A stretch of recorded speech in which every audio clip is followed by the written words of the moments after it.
And Moses summoned all Israel and said to them, Hear, O Israel, the statutes and the rules that I speak in your hearing today, and you shall learn them and be careful to do them. The Lord our God made a covenant with us in Horeb. Not with our fathers did the Lord make this covenant, but with us, who are all of us here alive today. The Lord spoke with you face to face at the mountain out of the midst of the fire, while I stood between the Lord and you at that time, to declare to you the word of the Lord. For you were afraid because of the fire, you did not go up into the mountain. He said, I am the Lord your God, who brought you out of the land of Egypt, out of the house of slavery. You shall have no other gods before me. You shall not make for yourself a carved image or any likeness of anything that is in heaven or above, or that is on earth beneath, or that is in the water under the earth. You shall not bow to them or serve them. For I, the Lord, am a jealous God, visiting the iniquities of the fathers on the children on the third and fourth generations of those who hate me, but showing steadfast love to thousands of those who love me and keep my commandments. You shall not take the name of the Lord your God in vain, for the Lord will not hold him guiltless who takes his name in vain. Observe the Sabbath day to keep it holy as the Lord God commanded you. 6 days you shall labor and do all your work, but the seventh day is a Sabbath to the Lord your God. On it you shall not do any work.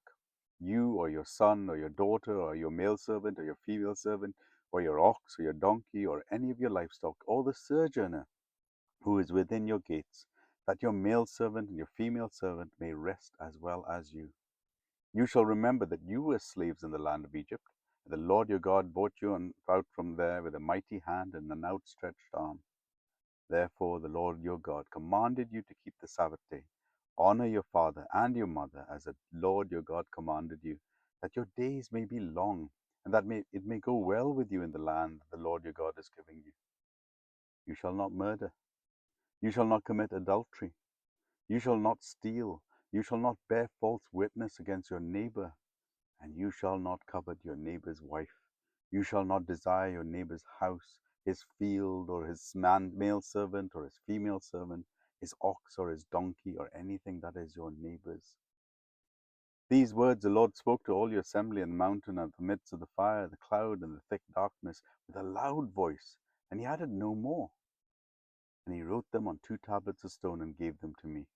And as soon as you heard the voice out of the midst of the darkness, while the mountain was burning with fire, you came near to me, all the heads of your tribes and your elders, and you said, Behold, the Lord our God has shown us his glory and his greatness, and we have heard his voice out of the midst of the fire. This day we have seen God speak with man, and man still live. Now therefore, why should we die? For this great fire will consume us. If we hear the voice of the Lord our God any more, we shall die. For who is there of all flesh that has heard the voice of the living God speaking out in the midst of fire as we have, and has still lived? Go now, go near and hear all that the Lord our God will say, and speak to us all the Lord our God will speak to you, and we will hear and do it. And the Lord heard your words when you spoke to me, and the Lord said to me, I have heard the words of this people, which they have spoken to you. They are right in all that they have spoken. Oh, that they may have a heart as this always, to fear me and to keep all my commandments, that it might go well with them, with all their descendants forever. Go and say to them, Return to your tents, but you stand here by me, and I will tell you the whole commandment, and the statutes, and the rules that you shall teach them, that they may do them in the land that I am giving them to possess.